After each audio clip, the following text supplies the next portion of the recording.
Shark और चारा मछलियां अपने शोध के दौरान एक समुद्री जीव विज्ञानी ने पानी से भरे एक बड़े टैंक में शार्क को डाला। कुछ देर बाद उसने उसमें कुछ चारा मछलियां डाल दी। चारा मछलियों को देखते ही शार्क तुरंत तैरकर उनकी ओर गई और उन पर हमला कर उन्हें खा लिया।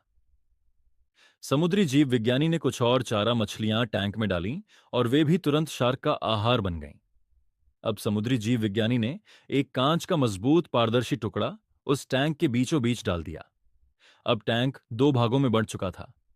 एक भाग में शार्क थी, दूसरे भाग में उसने कुछ चारा मछली डाल दी। विभाजक पारदर्शी कांच से शार्क चारा मछलियों को देख सकती थी। चारा मछलियों के देख शार्क फिर से उन पर हमला करने के लिए उस ओर तैरी, लेकिन कांच के विभाजक टुकड़े से टकराकर रह गई। उसने फिर से कोशिश की, लेकिन कांच के टुकड़े के कारण वह चारा मछलियों तक नहीं पहुंच सकी। शार्क ने दर्जनों बार पूरी आक्रामकता के साथ चारा मछलियों पर हमला करने की कोशिश की, लेकिन बीच में कांच का टुकड़ा आ जाने के कारण वह असफल रही। कई दिनों तक शार्क उन कांच के विभाजक के पार जाने का प्रयास करती रही, लेकिन सफल न हो सकी।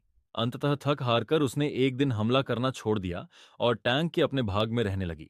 कुछ दिनों बाद समुद्री जीव विज्ञानी ने टैंक से वह कांच का विभाजक हटा दिया, लेकिन शार्क ने कभी उन चारा मछलियों पर हमला नहीं किया, क्योंकि एक काल्पनिक विभाजक उसके दिमाग में बस चुका था और उसने सोच लिया था कि वह उसे पार नहीं कर सकती। जीवन में असफलता का सामना करते करते कई बार हम अंदर से टूट जाते हैं और हार मान लेते हैं।